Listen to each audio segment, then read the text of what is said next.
So I'd like to call our meeting to order. All rise, welcome, and we'll begin with the Pledge of Allegiance. I pledge allegiance to the flag of the United States of America and to the republic for which it stands, one nation, under God, indivisible, with liberty and justice for all.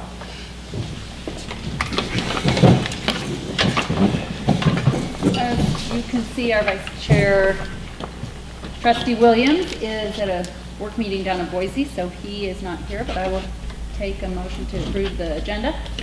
I make a motion that we approve the agenda. I'll second that.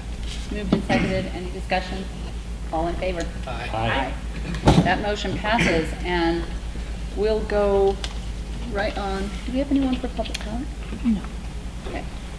I will move past public comment. There's no one signed up, and we'll go straight into a superintendent report from Dr. Meyer. Okay, we'll see if this works. If not, Kelly will do the arrow for me.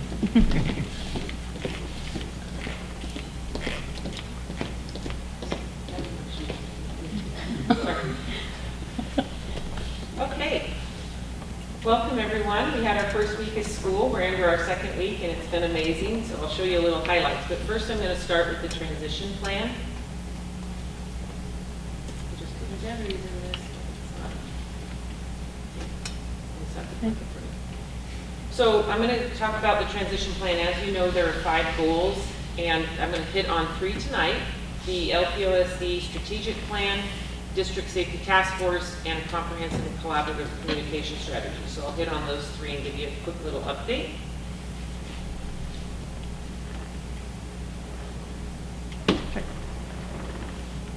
Whenever I stop talking, you Okay. do, because otherwise I'm just talking. I'm just gonna not attempt to do this.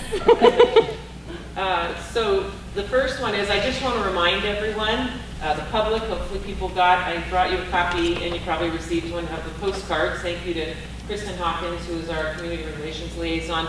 And really the intention is we want, I was told the board I was going to do 2 postcards a year, but after the cost, we decided we're just going to do 1 this year. We have over 17,000 residents in the district, which is more than I anticipated, also because the supply chain, it does cost more than we had figured and that I'd anticipated.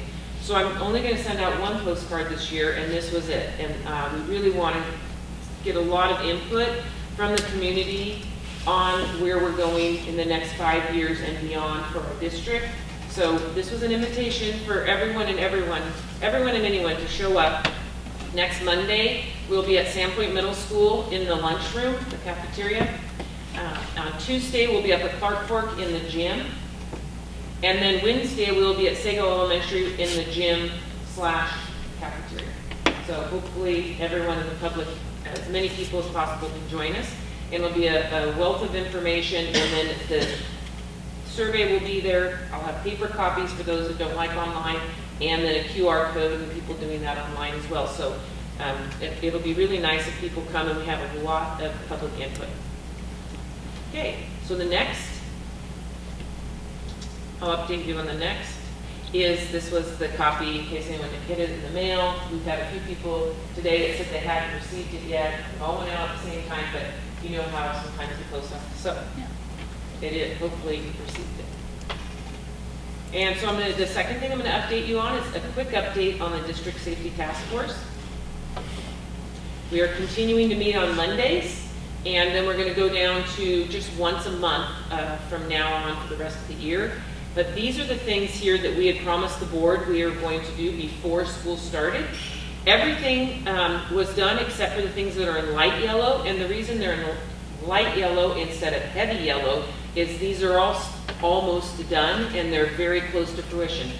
So without reading to everyone, if you weren't at a prior board meeting when I presented to the board, this is available on our website, on my superintendent message, and also in this, we have every report that I'm doing to the board is available for the public in that as well. So we finished all of these. When you get down to the Raptor system, that is a required visitor check-in. Everything is in the district office. Mr. Deal, our facilities director, is working with Mr. Brass, the technology director, and we're just finishing this first couple weeks, and then those will be installed, and we'll have a little training for the admin assistants and the administrators, and then that will be in place very shortly. Any questions on that? And then on the back, I told you on the back, we're doing a great job. Andrea, Casey, and I have been to every classroom, as you know, the whole first week of school. And this is we had only a couple people that hadn't had their badges. People are taking it very seriously, really happy with the staff. We're going to put important numbers on the back, and those we're going to finalize at our September 22nd for K-12 admin meeting, because they're going to be specific for each person's school. All the way down to our crisis response system, our staff is going to be trained in move, secure, and defend, and we are doing that. The admin is getting a training on September 22nd, and then they are signing up for a training with the state Idaho Office of School Safety and Security, and everyone will be signing up. It's just about over an hour, and every school will be signed up between now for a Wednesday early release time. So as many as we fit in the possible, and hopefully during this fall that will be complete. Also, parent notification, one of the feedback we got, parents really want to be notified. What is our crisis response plan? What's our evacuation plan? Reunification plan? Those are all completely finalized. I will share that entire document with the board. We don't release that to the public for consumption because there are routes that we walk and things that we don't want to release out to everyone. But all parents will know where their reunification site is for Plan A. Each school will also have a Plan B if we need to, if anything's happening at that first site, or it's a bigger crisis and we need to take buses and move the students to an additional next site, that would be a Plan B. But we have all Plan A's ready to go, and MOUs with the agencies. Kelly Fisher got that done, and so those are all on track as well. I just want to say also, real quick back to apply for grant funding. That's a new thing I added. I do want everyone, I wish the audience was bigger, but we did this at the District Safety Task Force team last night, and I actually gave her a Tinkerbell for Fairy Pixie Dust. This executive assistant / clerk of the board, she like walks on water. She is amazing. I wrote the narrative. We applied for an NRA grant, $85,000, because we're trying to get all of the money for all of the keyless entry with the video, and you push and the buzzer that let you in. Staff goes, puts in their code, goes in, it keeps track of who's coming and going. The admin assistants can let somebody in versus getting up. Right now they're walking to the doors and letting everyone in. I wrote the narrative out one night. The next day she got it done 10 minutes before it was due, and took everything I wrote for all 11 schools and the homeschool academy and wrote out the entire application and got it submitted. It was miraculous. So anyway, everyone should give a thank you. She hates it when I embarrass her, but it was really miraculous. Yeah. So thank you for doing that. So the third and final one I'm going to update you on is the comprehensive in this month collaborative communication. So we are really working hard to collaborate the staff and the community together. This is what we're doing for that. We're having the 3 community input forums. I have a survey, I have a staff survey, a safety survey. We'll have this district all community patron survey to be able to help get all this feedback for our strategic plan. And it's a great survey. We have 14 priorities, and they can itemize them. You can even, if you have on a phone or a touch screen, you can even move your hands so you don't have to figure out what they are. You can move them and play with it and get it all. It's very user-friendly. So that would be, and we'll also have paper copies for those who don't like the computers as much. I also am starting a think tank, which are going to have staff from the district. I haven't really named it yet, but so far we're still a think tank, and so we're not sure if it's going to change. I have to have some sort of acronym that we can call it. So we're going think tank right now. But I'm going around to every single staff in the entire district and meeting with them, talking about where we are financially, staffing-wise, changes in the horizon as far as strategic planning and staffing on COVID dollars, post-COVID dollars. So really getting a lot of brains together and saying, how can we form a lot of people's perspectives to come up with viable solutions for our district for the future. So having a think tank, pulling these two together, and then the CDI, I will remind everyone, is a classified district input team so that the classified staff have a voice at the table, having every school and every job classification represented, and having that will be meeting 4 times during the year. So just wanted to kind of bring everyone up to speed that those are coming together, collaboration and communication. Any questions on those pieces before I go to the enrollment report? Okay. All right. So CFO Halls wanted to make sure that we were, and sometimes she does it, sometimes somebody else does it, but I really wanted to update you on what our first week enrollment was. So if you look at each day, you have Tuesday, Wednesday, Thursday, Friday, the elementary numbers, secondary numbers, and homeschool academy numbers. So you can see we ended the year, the week, I mean, in 3791. If you look at the next slide, you can see that our enrollment last year at the end of the year was 3811. So we're somehow over the summer, we had coming and going, the mobility, we're down just about 20 students from the end of last year at the last enrollment. So, open enrollment board policy, you see it's on the agenda tonight, going through it and living through it as a team. This fall, we ran into some unanticipated things that happened. I'll share with you in one of the next slides. But I have updated, according to the policy, the superintendent comes up with procedures, which I have done, I'll show you later, and then also changed the open enrollment application so the protocol is on there and it's really clear for people applying.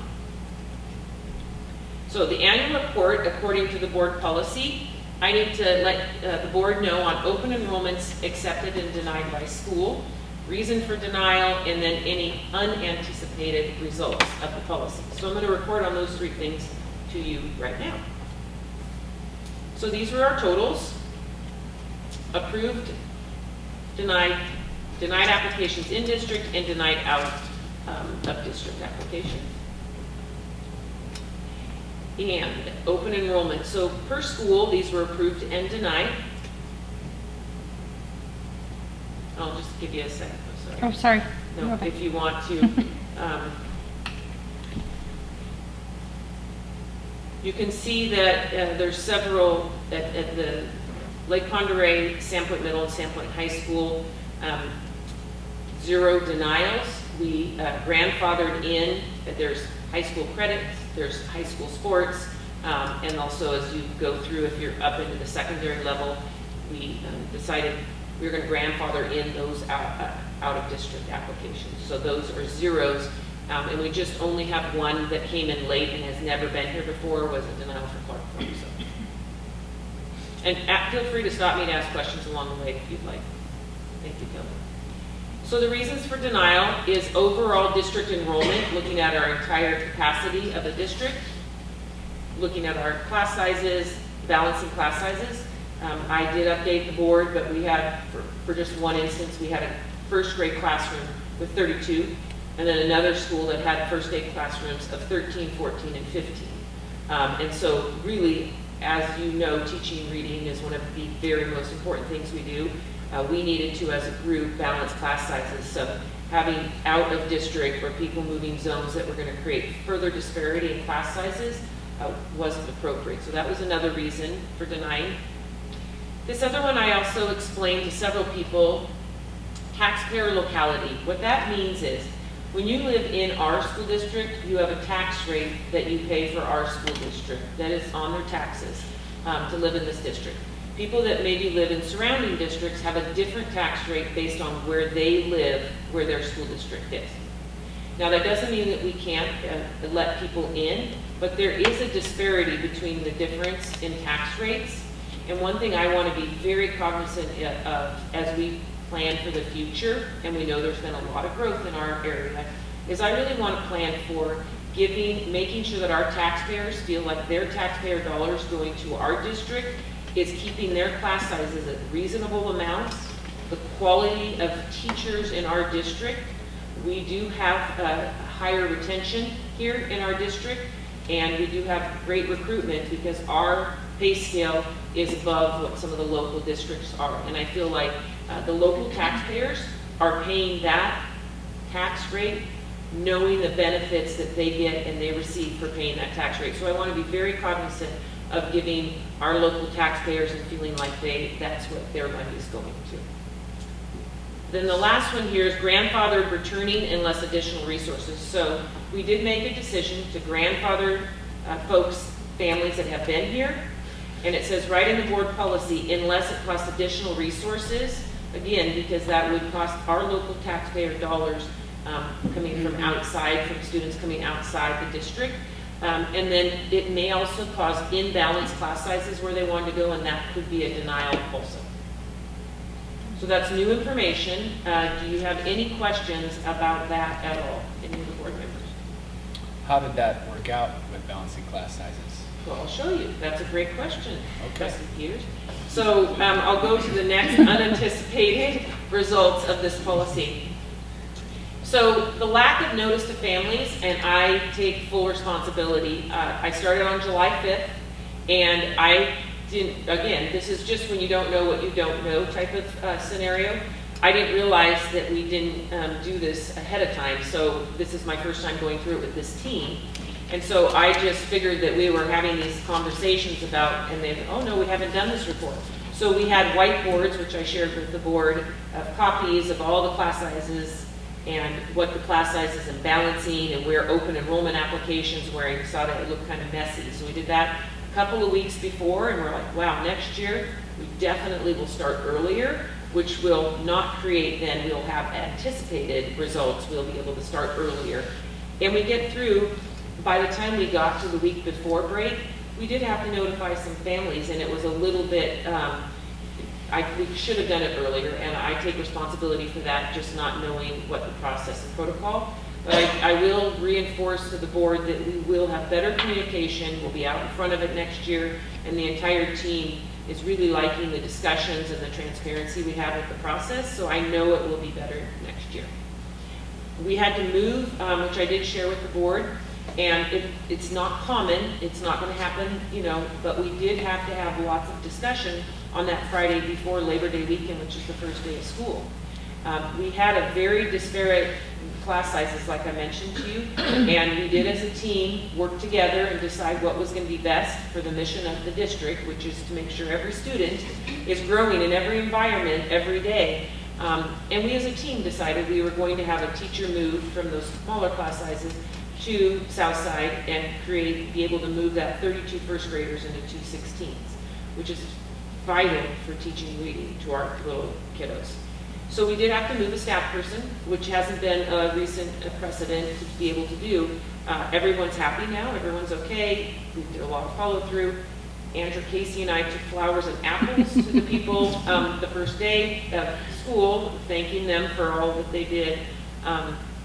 It was a very team player, and it was best for kids, and the staff really just stood up and did the right thing. And we had volunteers that were willing to do it. We didn't even have to enforce the involuntary movement. That's saying a lot about this staff. It was incredible, really it was, and these guys will all tell you. So that was something that we didn't anticipate, that we will be able to anticipate moving forward because we are keeping track of this. We'll start earlier, keeping track throughout the summer. We have different ideas about registration, being able to look at enrollment and class sizes. So that unanticipated is that we just didn't know that there was going to be such disparity. Now, to answer Trustee Peters' question, we have our class sizes are balanced, not identical, equal, but we are very, at the elementary level, we are very pleased with how close our class sizes, especially the K1, 2, 3s, where we're doing the reading and the literacy piece. We're very, very close, and we've done, made some adjustments, and some families voluntarily have left like a pretty full second grade in Sagal, asked for volunteers. A couple families moved into Washington, one to Farm and Stidwell. So we have really worked, as a team, we've worked well together to try to be able to balance that. There is a few little disparities just because the sizes of the secondaries and some bubble class sizes. There's a few bubble class sizes that we have at Sandpoint High School, Clark Fork, that we do have some bubble class sizes that we're trying to work out with some, maybe somebody's teaching on their prep, transferring some students from one teacher to the other. And Mr. McLaughlin and I are still working on that. 2 hours ago, we were still working on that. So we're still working, but we're very pleased with how much balance we've been able to create in the district. Did that answer your question? Yeah. So I do want the board to hear and the public to hear, we have not closed down our borders. The only people that can close down the borders is the Board of Trustees by a resolution, which I'm not asking or recommending for. I'm just letting you know that we are not the only ones that are feeling the growth and people from out of district moving into district. Coeur d'Alene, Post Falls, Lakeland, and St. Mary's have all done a resolution and closed down their borders to out-of-district applications. That's significant. The reason that's significant is not only because we're not the only ones, but because if those 4 local districts had shut down, it could be that other people locally that are not happy with their school district might increase the applications here, so I just wanted the board to be aware of that. Okay. So you will see later on in the agenda, you will see that I have made policy revisions recommended based on feedback from our entire team, the process that we've just lived through for the last 3 weeks and 4 weeks, a month now. So you'll see my suggested revisions in today's agenda. That being said, you can either go to the next tab or hit this procedures, or open just procedures. We don't need to open the other one because they can look at that. Yeah. So this is hard to see in the audience, but again, they have it on their computers. And again, you can have access to this. I'm not going to go through each procedure, but I just wanted the board aware that we have gone through. And so everything that's asked in the board policy that the superintendent create a procedure for, we have gone through and vetted it through what we've just done that we found to be successful. And this is not a board approval piece. This just says you don't need to approve these. But I welcome your feedback. And again, as we go through the process, we are learning and we're totally open to suggestions. If you have constituent feedback and they say, hey, this part wasn't good. I know there was a few of you that said, hey, they didn't find out in ample time and they need to go to a different district.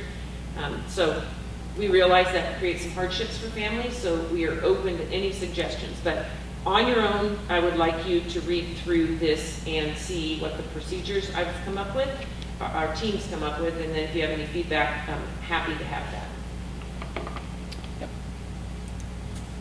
I know, sorry. So now you have to go back. See all those tabs? It's the next one over to the left. Okay. Right there, yeah. And then you hit print. If you, anyways, okay. Keep going, go to the next one. There you go. So, any questions on open enrollment before I go to the final summary? No, thank you. All right, so first week magic. As I said, Andrew, Casey, and I went to every classroom in the entire district. I started at Clark Fork and they started at Southside, and we kind of mixed and matched and crisscrossed and went everywhere. It was absolutely, and they were such troopers, they agreed to do it with me, and we had a ton of fun. To sum up the entire week, I want to tell you, there was so many smiles of people seeing back with their teacher, people seeing just being back in class, full sessions. The talk of the COVID was out and over. People were really excited to be back with their peers in their schools again. Light bulbs, the brains, right away, people are engaged, they're learning.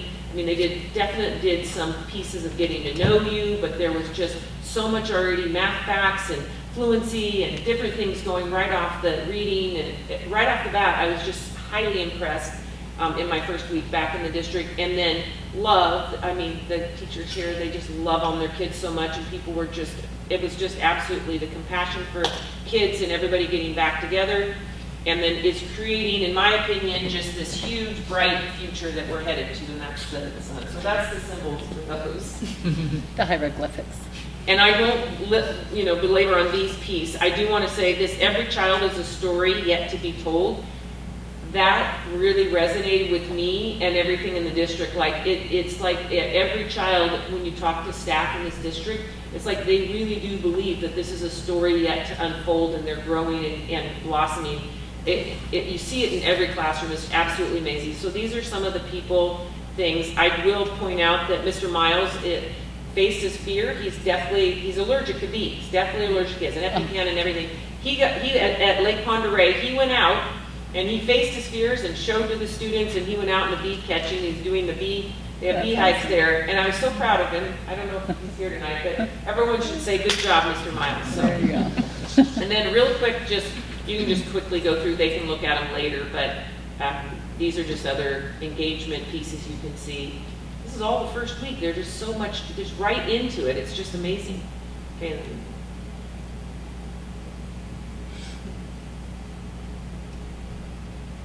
Okay, any questions? It looks great. Thank you. All right. Thank you, everyone. And congratulations making it through the first week. First week, thank you.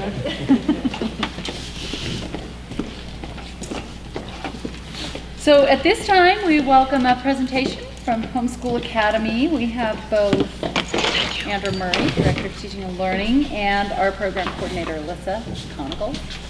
Well, thank you so much for having us tonight. It is my pleasure to introduce our new Homeschool Academy lead teacher, Elisa McGonigal. Elisa has spent over 18 years in education in both public and private schools, and she just has a wealth of background experiences to share with our community. And I'm pleased to welcome you, and she'll share a little bit about the first week in Homeschool Academy. Welcome. Thanks, everybody. I'm happy to be here. This is just a slide of my family. We have lived in Sun Valley for 22 years. That's where my husband's family is from. But my family's roots are here in Sandpoint. So we've been coming here my whole life. And we're building a house now in Sagal, and just really excited to be back home near my folks and my brother and my friends here in this great town. I have 3 kids, my daughter Gabrielle, my son Sam, and my other son Aiden. And then we have 2 crazy dogs. So, we love to travel, river raft, hike, bike, ski. We like to do it all. So Sandpoint's going to be great for us. So, thanks for welcoming me into this community, and it's been really a great first couple months. Homeschool Academy. So we are a part-time enrichment-based program serving homeschool children, ages 6 to 14. We have today 84 students currently enrolled. I'm meeting with 6 or 7 new families tomorrow to see if we can up those numbers a little bit. So we have a few spots open, and this is our 7th year of operation. Some of our courses this fall that we're offering are horticulture, botany, knitting, mad scientist, forest Fridays, percussion and voice. Percussion and voice are actually partnering with the Music Conservatory in Sandpoint. So they're really professional, amazing. They came in last week, and I was really thrilled at what they were doing with the kids. So they just picked up guitars and started playing and singing, and it was really great. We have an awesome musical theater instructor, Courtney. She's putting on Captain Star Blaster this year, which will be fantastic for the kids. And we have another course, costume set and design course, that supports our musical theater program. We have a martial arts man from Clark Fork that comes in every Tuesday, and the kids have just taken to him. They love him. He has an assistant. They are really loving that course. We have 3D art, Adventure Seekers Book Club, and Critical Thinkers. I'm teaching knitting on Thursdays. I am rethinking my 6-year-old group, but we will bring the knitting at some point this year. We might do a little different handwork until they grow a little bit more this year. But and then we also partner with other community organizations, and I'm hoping to make that even more robust this year. So that's great. Yeah. So these are just the first photos I took just this week. This was play tryouts on the bottom right. They were practicing, and then just some lunchtime fun. We were kind of inside yesterday because of the smoke. So yeah, so they're excited, and we get different kids every day. They come 1 to 2 days a week, and so every group changes, and that's been really fun. I'm learning all their names, which is big. Yeah. So, any questions about the Homeschool Academy? Just a general question. I imagine you have a lot of sibling groups in this. So is there a lot of, the classes are just a cross-section of a bunch of ages, so those siblings can be in the same things, or are they broken out sometimes by age? Yeah, that's a great question. It's something I had to wrap my head around when I first took the job. I said, how does this work exactly? So we, 6 to 14-year-olds, so we have 3 age level groups that rotate through 3 different instructors during the day. So we have 6 to 8-year-olds, 9 to 11, and then 12 to 14. So that's how it works. But sometimes siblings are together. Just depends on their ages. But yeah, I have a family of 4, and there's a couple of them that are in the same band, I guess you could call it. Yeah. Yeah. What's the average attendance on a day? You said you have 84, that's Yeah. the total, but We're averaging around 45 students a day. So it's around 16, 17 at the most in each group. So it's really nice size groupings. Yeah. Great. Well, thank you and congratulations. Are there any other questions? Okay, say your name one more time. Elisa. Elisa. McGonagall. Because I was saying it Alyssa. It's Elisa. Elisa. Okay. Thank you. Thank you. Welcome. Thank you so much. And the board is welcome to stop by if anyone wants to. I just need to pick a let time her to do know it. to go by and see they've done some changes, and just getting eyes on it is great. Yep. Okay, thank you. Thank you. We're going to move on to first reading of some policies, and the first is the policy 2340, controversial issues in academic freedom. Again, this is a first reading, so there's no action on these. And they're in our policy, in our board book. Is this? The only change I put up here is here parent. on the page 2, where it's number 2. We changed it from the teacher to the parent. There were conflicting policies, and actually Mr. Miles sent it to me, where one policy asked the parent to present it, one said the teacher. We changed this to the parent because of the parent right bill, and the parents should be able to provide that alternate assignment. So we changed this word from teacher to parent. Okay, I saw that one. so that's the only change to this Yep. first reading. Yeah. Yeah. So, and the other way we can tell is the bold. If it's in bold, it's a change on the first reading. Otherwise, it's And I thought it was as supposed to be highlighted, so in my policy, I apologize. That's- I noticed that, highlighted but it, that's so it. that was Doesn't my matter. fault. Sorry about that. Next. Yeah. On I'm this learning pla- lots. On this platform, it might be easier to highlight, so maybe we should just do both. That would be my suggestion. That might, Okay. it'd be easier to catch the Yeah, eye. we could do both. That would be great. Okay. Okay, so the second policy is 3010, open enrollment policy. You've talked a tiny intro on. Yep, so if you wanted to look at this one, and again, people in the public could look, we really, you can see we took away what we took away. Like, we recognize that people want to attend here, they may want to attend their homeschool, but really, families need to submit an out-of-zone enrollment application to attend one of the other district schools. And then you can see the last sentence, out-of-district open enrollment applications will be submitted for review and will be considered on a case-by-case basis contingent upon the district student enrollment, based on what I've pretty much went through with you already. The other pieces are the same, and then you can see down here, I added the pieces from the contract the student signs, has those pieces, and I wanted to make sure that was in the policy. And that was it. And then if you're interested, Kelly also linked in here the open enrollment form, which just has the procedure that I showed you at the top. Right. And we'll kind of reformat that, but she just wanted to have that on the top.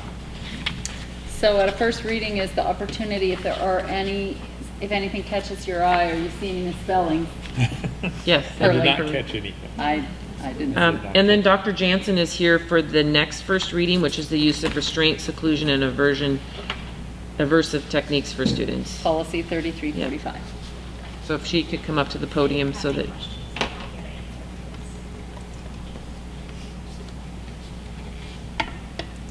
Hold on.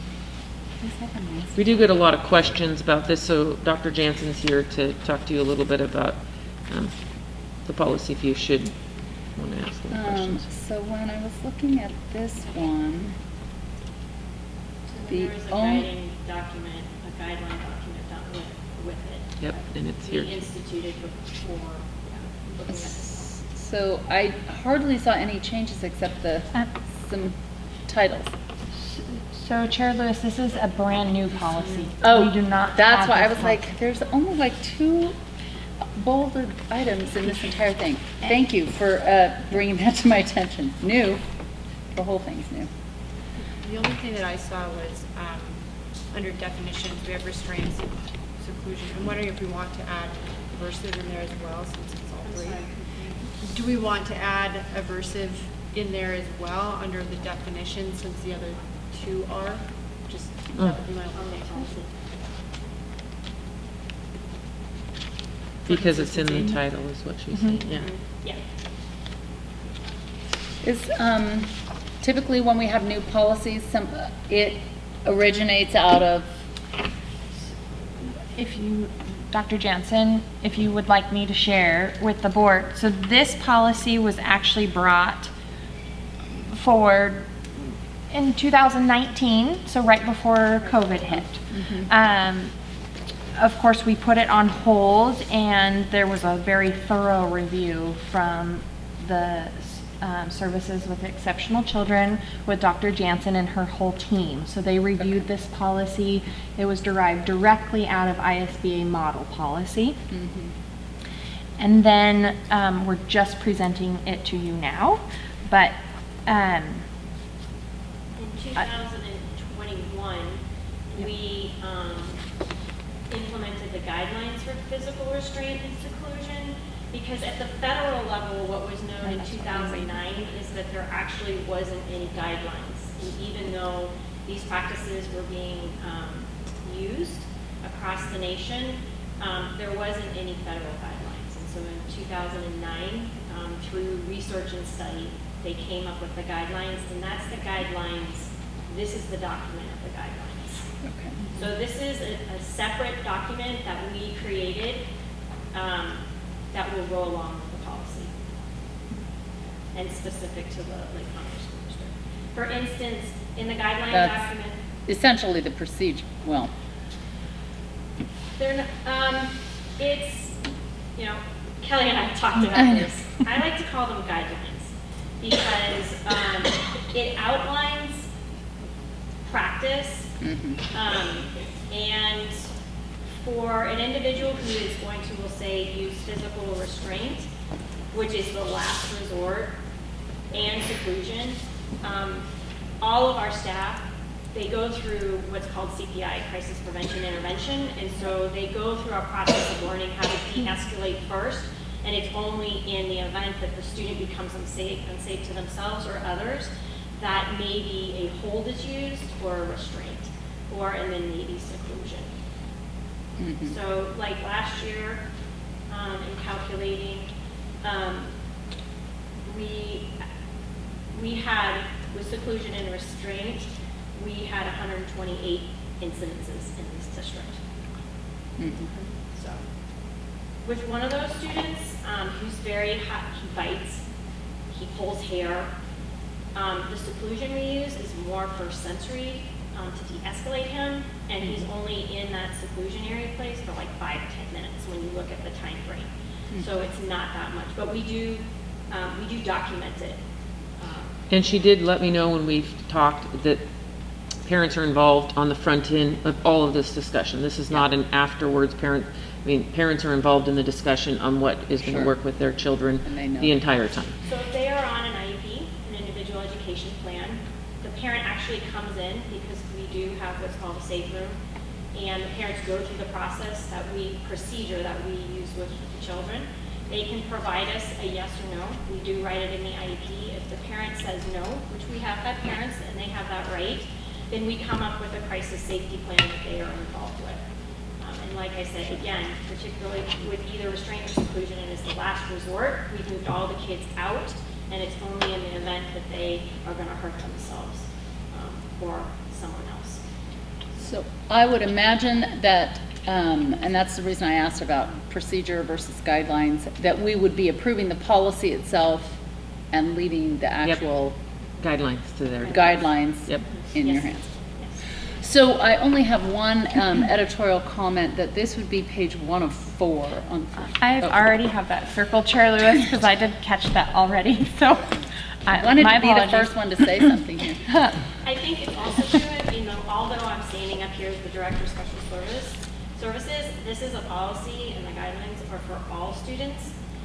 Correct. In my, moving into my 10th year, but in the 9 years prior, we only had one incidence of a general education student, and we moved to child finder with that student. Okay. That's good information. Are there any other questions on this policy? I just had one other small edit. On page 2, it has 4, 5, 6, 7. 5 and 6 seem redundant. You might be able to, it says the superintendent or designee of the superintendent Yeah, it shall does. notify the parent or legal guardian. 6 says the same thing. Yeah, really. So, parent of the event Mhm. or restraint. So I think they're saying the same thing in the 2 sentences. Yeah, right there, 5 and 6.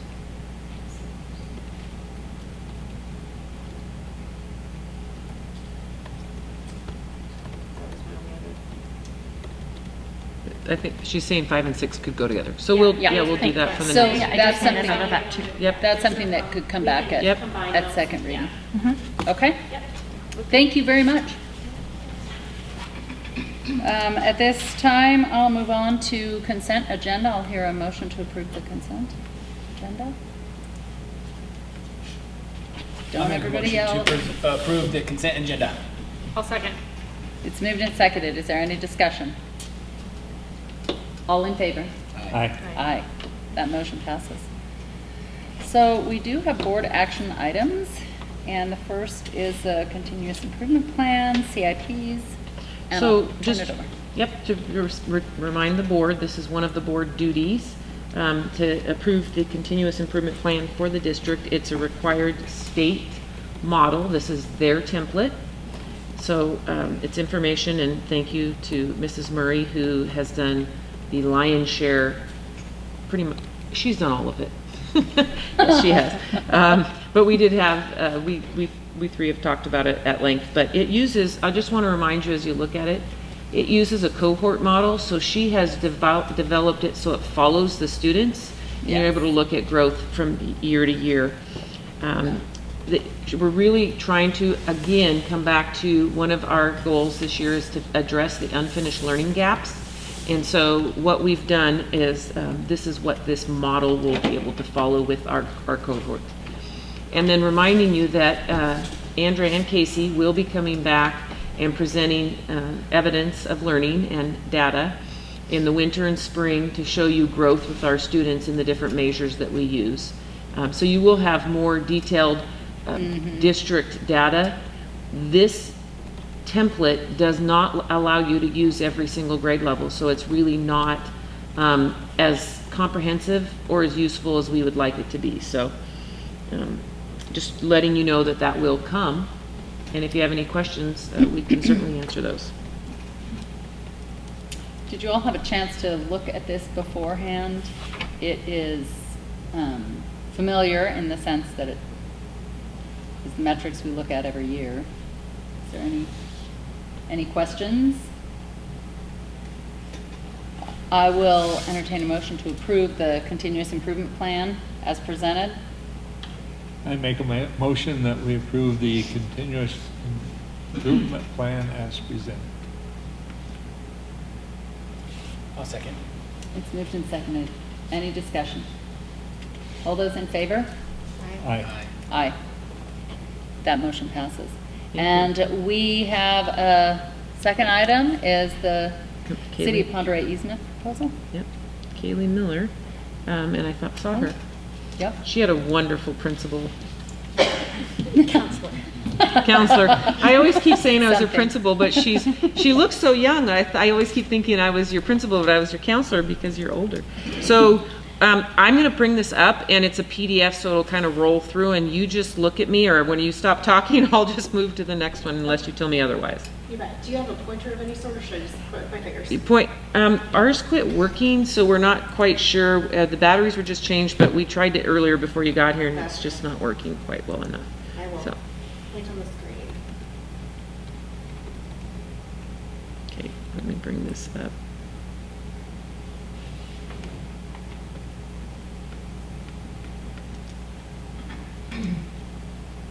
Okay. Thank you, Board, for the ability to speak to you tonight. I am Kaylee Miller. I'm the Planning Director for the City of Ponderay, so I work not only in development review, but also in establishing green belts, easements, drainage channels. We have a staff of 5, so we do a little bit of everything most of the time. So we're seeking an easement from the Lake Ponderay School District across the east 20 feet of the 2 lots that you all own along Triangle Drive. And that's because the city owns the property to the north. And if you, let's see, scroll to the next map, you can see that these are the Lake Ponderay School District sites that are in question. In green, you can see the proposed easement. And this is the property that is currently owned by the City of Ponderay, just for orientation. Mm-hmm. So in 2016, the city went through a process and we adopted what we call our Green Belts and Pathways Plan. That was in December. And since that time, every project that's come through for review is reviewed against that plan to determine whether or not there are green belts and easements that need to be established across there. And then those are obtained either through dedication or easement through a part of that review process. And so you can kind of, sorry, I'm really bad at it. No, you're good. When I need to scroll, you can go up, or sorry, down. Next one. Next slide, there we go. So you can see this is the map that came out of that. It's very small there, so I went ahead and blew it up, and this is the area that's in question. So you can see these are the school district properties and the city property. And you can see this green belt that's coming through here. This is current drainage that is occurring, and it comes across the city property in somewhat of a channel, and then it sort of sheet flows from that point on. And there's a stormwater facility that's located here, and then that crosses the highway. And if you want to scroll up one more, you can see that that crosses the highway at the ITD facility right here, and then continues along the ITD facility through the neighborhood, crosses underneath the railroad tracks in this location and down to the lake. So that's a main drainage channel for this entire corridor south of Kootenai Cutoff Road. Scroll down some more. So what that looks like on an aerial image is sort of this alignment. This is the city's property with that drainage channel as it exists, coming across the highway and out to the lake.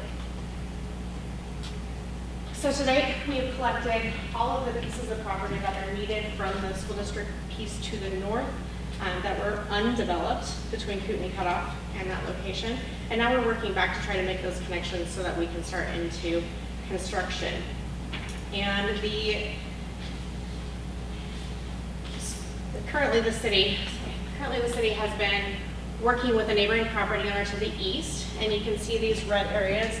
And as part of our community development project and a development agreement that we've executed with them, they will be dedicating parkland to the city, this important stormwater facility, and the last 2 pieces that we need in order to make a street connection out to Triangle Drive.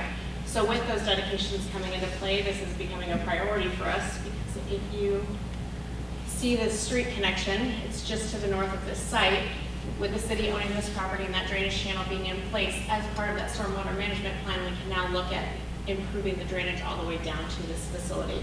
This facility is very important to us because currently it's pretty unmaintained, and all that water sort of naturally drains there. There are a lot of cattails, weeds, trees that are growing up in front of culverts, and it's just not been taken care of by the owners. And it is impacting everyone upstream, including the school district property, where you see a lot of sheet flowing and a lot of standing water on that site. So improvement of that will allow that water to flow more efficiently through the highway. So with that, as we improve that facility, like I said, we'll be looking at the design for that street, and what we'll be looking at doing with that is taking the existing channel, which I think if you go to the next one, there's not, there you go, taking the existing channel and piping it along the south side of the road, and then bringing it down this location and into this facility. That will stop it from coming and cutting across the school district property as it is.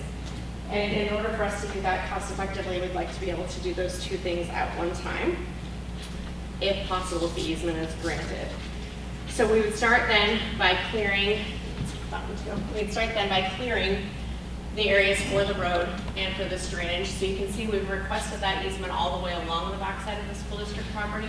But to start with, in order to get that drainage just down to the stormwater facility and to be able to get in there and initially start clearing, we're only looking at clearing this portion of it. And when I say clearing, I don't mean clear cutting. I mean brushing and removing the trees that are needed in order to get equipment through there.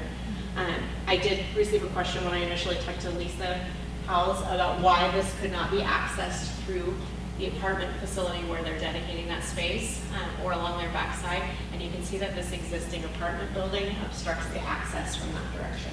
So this is sort of our only approach to get in there with the railroad on the opposite side. So we have drafted an easement and provided that for your review. That includes the legal description, which is essentially the east 20 feet of the entire property. And that language includes that a statement that these contributions would be applied towards future development. So whenever we're receiving dedications or easements from folks, we like to ensure that they impact them the least amount possible with their development on the site. So we do that through the ability to reduce setbacks, the ability to share that space for stormwater facilities. We allow them to count it into their green space and open space requirements that are a part of development anyways. And in this case, us getting that water off of there alleviates some of that burden on the school district should they go forward to develop that site in the future. I know it's a lot of information, so I will stand for any questions that you guys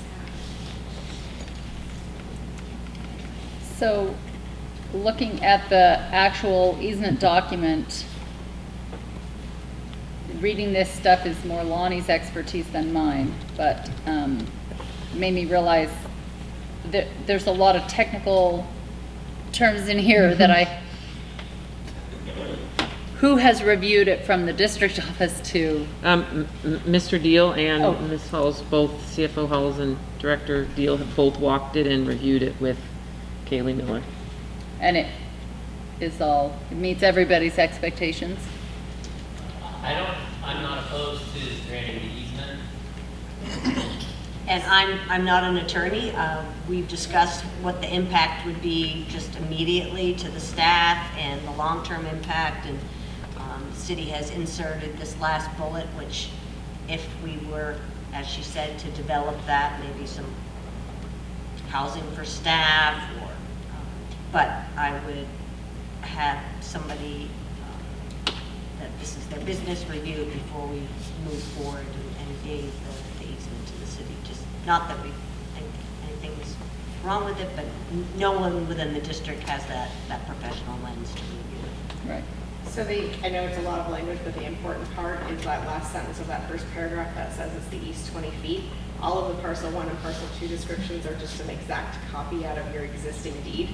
So it's a lot of language, but there's no changes to any part Right, of that. and that was one of my questions, is it's a little hard to compare and understand, what am I seeing, is this what, but I see what you're saying, it's the, Yep, and I did provide with These this 20 easement feet. in my initial email a copy of your existing deeds. There Yep. was one change that we did note, and that's because one of your deeds had an error and it was missing the last call.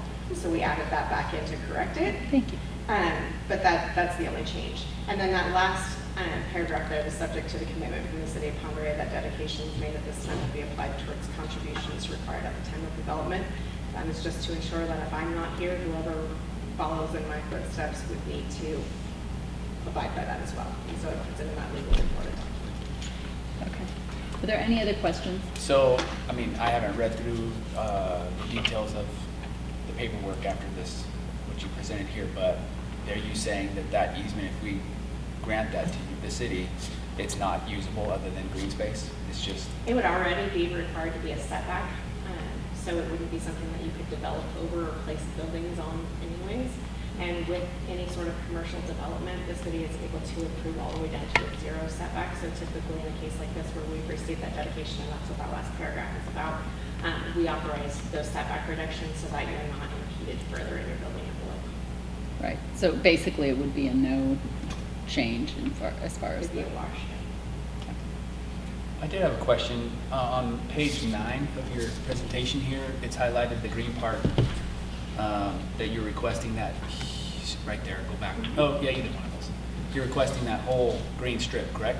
We are requesting that whole green strip, and as I said, we would look at first just doing the clearing into this north side of the building and seeing how much access we can get to this without having to go around. It's hard to tell in this picture, but that's sort of a rock line pond in portions of it, and it's very full of wetlands, and the idea is to disturb it the least amount possible, but get it functioning again. And you'd be coming down from the city lot, So yeah, right? we'd be coming down from the city lot. That would get us access to this to start with, and then if we needed to continue down to the south side, we would have Okay. the space to do that. Then is that light blue line is the drainage? That's the existing drainage channel, yep. It comes through these properties. Like I said, it's kind of channelized through here, and then it sort of sheet flows across. As you probably know, Monterey is extremely wet for large portions of the year, so stormwater is always our issue. So with the design for that road, what we're looking to do is take that water and put it in a pipe system, subsurface, and then. So my question is, where you're clearing up to that point where the drainage then goes across the road, right? Not continuing on, why do you have to continue on with that easement if the drainage you're proposing to hopefully get it across right there anyway, halfway? Does that make sense? For access to this, so that we can get in there on both sides. If Just we from need this to. side instead of coming in from the top? So because of this apartment building footprint that you can see here, we can't get there from the top. Okay. Can I approach the bench? I have a printed copy, which were these. I just watched Liar Liar with my kids, and so I have this approach the bench to keep in mind. I guess I'm asking, you're hoping that it's going to come this way, and then the drainage is coming across right there, right? True, but this whole thing is a pond.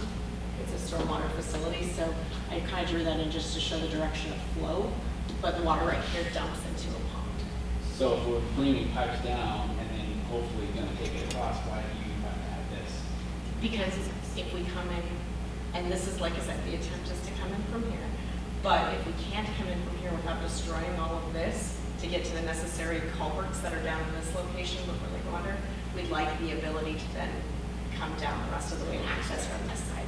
Yeah, come down this way and access around, so as to disturb that area, that pond that's been established as least as possible, but to get the water flowing and clean up the debris and trees that are there. Like I know, for example, that right in front of the culvert that's going under the railroad tracks, last time we had an engineer out there to walk through it, there was a tree that was growing directly in front of that culvert, which is quite the obstruction. Right. When do you want to begin work? So we are trying to start to get the clearing onto the schedule for Independent Highway District. The hope is to do the clearing this year for our road. We'd like to do this at the same time that equipment is there, and then to allow utilities to come through and then the road to be constructed next year. So I have a question. If we wanted to have one other set of eyes look at this, has that been done yet? Can we defer a board vote on it to the next meeting? What does that do on your schedule? Yep. Just pushes us back until that point, but I understand this is a lot of information to review and came fully expecting that that might be the possibility. Well, you have presented it very thoroughly, and you obviously have a great understanding and knowledge of it.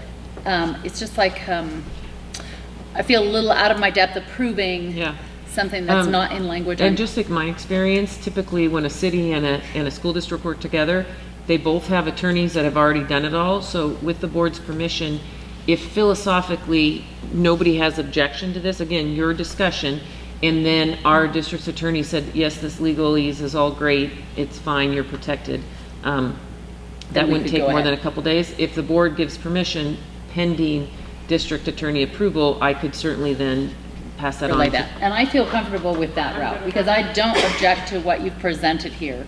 I would just like to have a little other set of eyes saying, yes, this is all in the format. And it has been reviewed by the city attorney, but correct. Both sides, yes. Yeah. Always Yeah. need to sign off on it. I would feel comfortable going that route, but is there more discussion to be had here? Why'd Lonnie have to go to Boise? I know, he's very, he loves this sort of He's stuff. our property guy. Well, we did say if he's going to miss a meeting, we're going to try and do something exciting, so. I have no concerns. I think that environmentally and partnering with the city is really important. And so as long as there's no major changes, I fully support this. So I would entertain a motion that says that the board is in favor of this pending approval of our own school board legal counsel. I make a motion that we are approving this pending with legal approval. If it is approved, Second. we're good. It's seconded. Any discussion? I would add as a discussion point that we would defer to you to be the liaison back to Sure. the city once that stamp of approval is there. Another I'm just question? one voice, but I don't see this as needing to be done, that full thing, but I understand partnering with the city is important, and I get all that. I guess without seeing it and understanding that, I don't think I don't like that proposal of granting all that just for possible access. You can access it the way that you're starting from the top, in my view, but I haven't walked it, so I don't know. And again, I would reference the fact that it won't actually change our usable space, and the bottom portion of it that you're referencing is behind the structure already and Sure. not available to expansion. Is there any other discussion? It's been moved and seconded. All in favor? Aye. Aye.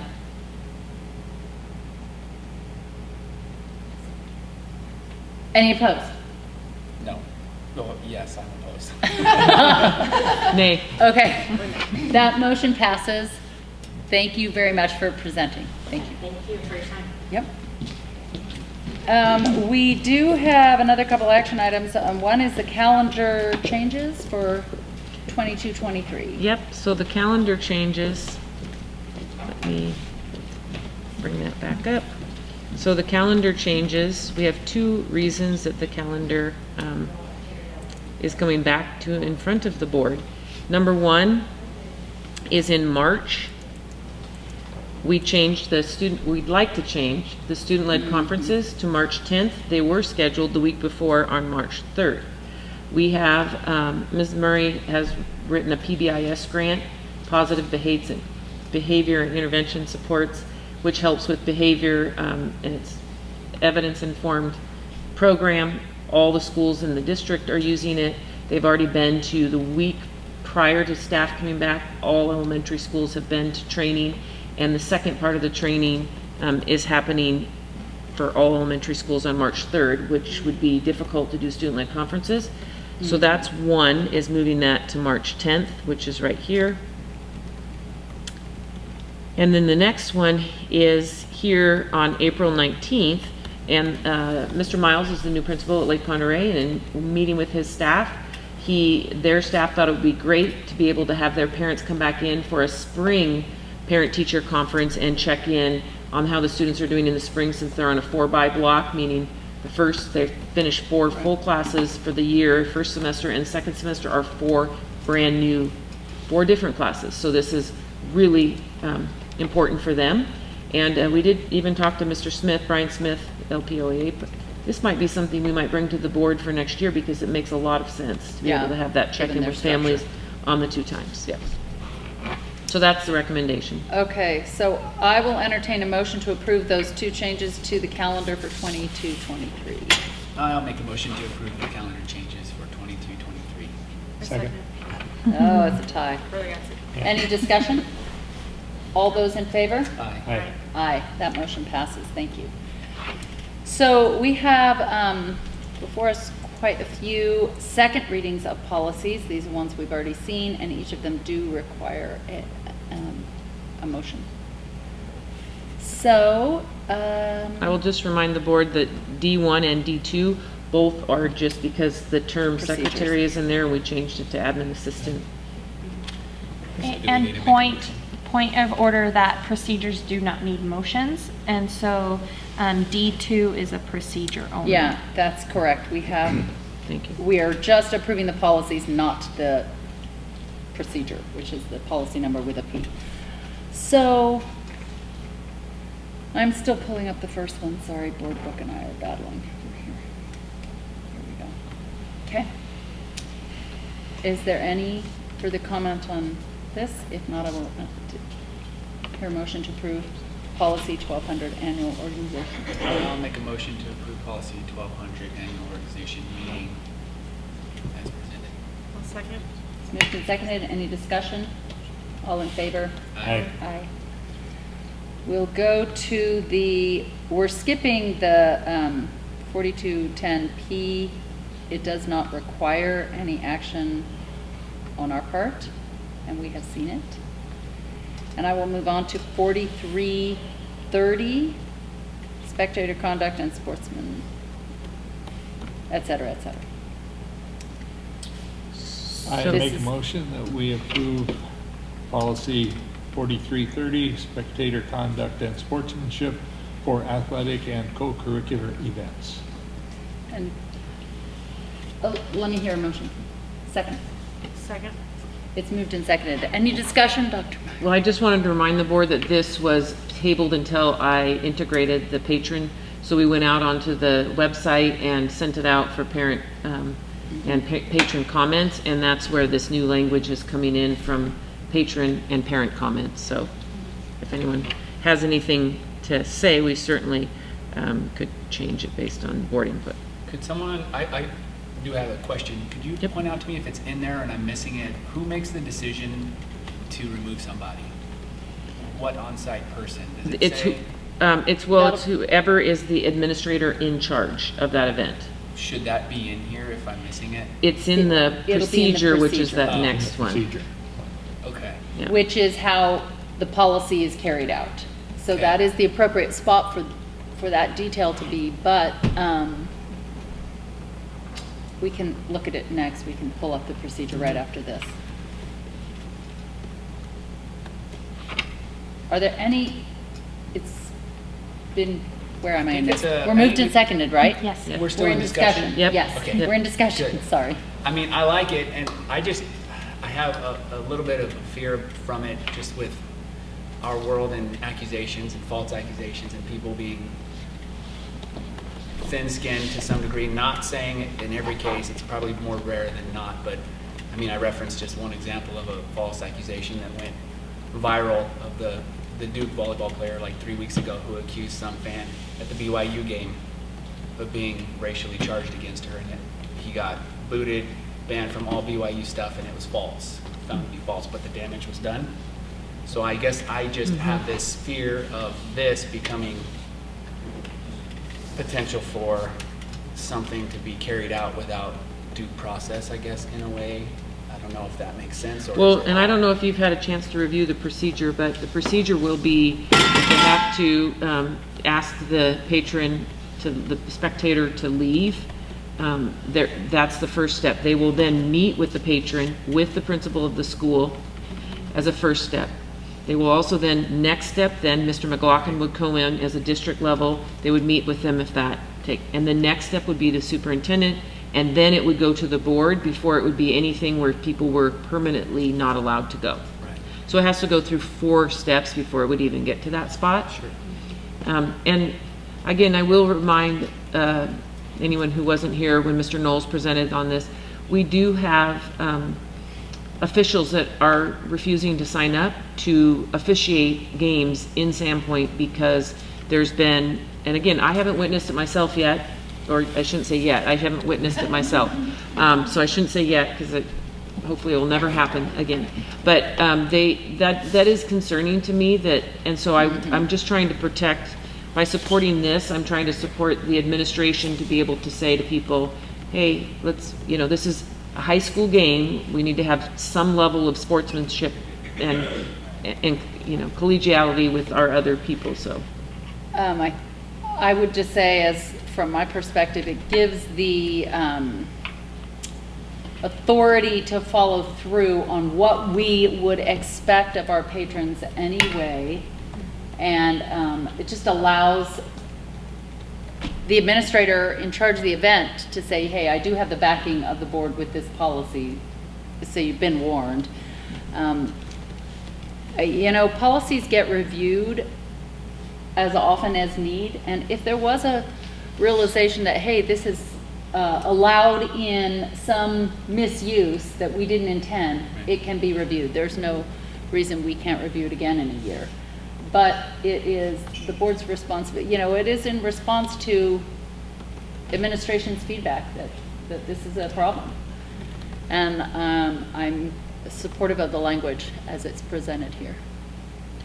Is there any other discussion? I will also point out that there's quite a bit in the feedback, which you all did receive the raw data. It's not the intent of the district to deprive any person of his or her right to freedom of expression. So we wanted to make clear that people were still allowed First Amendment rights and be able to, you know, and when I was a high school, Sandpoint High School principal, and they'd say warm up the bus, I would go talk to the students, don't say that. And now that's mild compared to what happens at activities. But I just wanted to have good sportsmanship when we were winning and they said warm up the bus, and I would ask the students not to say that. So I was a little bit too much probably on the other side. But I know. At any rate, is there any other discussion on this one? All those in favor? Aye. Aye. Aye. None opposed, that motion passes. Thank you for the little tidbits of your past. And did you have a chance to look at the procedure, which actually doesn't have a ton of detail in it? And I may be still missing it. Where does it say the person on site in the procedure? It's just that very short document, right? It's a very short document. Does it actually list who makes that decision? It does not appear to be. Yeah, we can certainly add it since Immediate it's a removal. procedure. Because I think that would It does seem Yeah. that that's good a missing idea. piece. Yeah, I think that's a whether it's great. the It can't AD. just be the neighbor sitting I next to you. owned some Sandpoint games, and it wasn't the AD. I don't remember the fellow's name, but it was another person who was put in charge of that event. You mean a designee? Was it a? Yeah, I don't remember who it was, but like that Well- person would then have the right. I would say that not every time is it going to be the same person at every event, Right, and it's you're right. impossible for the AD to be it. It has to be the Right. admin or the designee. So I think we should put that in there in the procedures. That's Okay, yeah, that's a we good can point. certainly do. And that can be updated, and you can report back to Yep. us on it, and we Yep. would not need to see it again in a board action just because it is a Yep. procedural change. Okay. Yeah, immediate removal, fine. So, with that, we have completed the board action, and are there announcements? And I would invite any of our administrators out here. I know TJ Clary's here. Do you have any announcement? Don't have to. First week done. We have Fall Fest coming up on September 23rd. If anybody from the board wants to come out, it'd be great. We have food trucks and face painting, and just kind of a community event, just trying to open up the opportunity for everybody to come in and just get to know each other. So we're all Nice. excited. Okay. What time during the day? 3 to 7. Okay. And Friday night. Jackie Crossingham is here from Sandpoint High School. Any? It's homecoming week, so it's There- outdoors day today. Yay! That's I was right. wondering why you were. Just looking a little casual. And I just know. Your seniors. I liked it. But, We were yeah, incognito. have a great week, and students are excited, and big game on Fridays. And That's awesome. Dance on Saturday. Yeah. There are, I have a student announcement. okay, well, do you want to hold that thought, or you want to do it now? I can do it now. Oh, Pearlie wants a student announcement. It's from way back, but I have a 6th grade student that I taught in 2008 who has been accepted into the NCIS Academy. Oh, no. That's She awesome. speaks 5 languages fluently, to include Russian and Farsi. Wow. Wow, excellent. Really? Yeah, Very proud. very proud of her. It started with you. Yep. 6th grade teacher. We have administrators, what do we call them when they're in the office? District level. District level. District leaders. I'd love to make And, just Yes. a thank you on behalf of the teaching and learning team to our instructional coach, Lisa McElroy.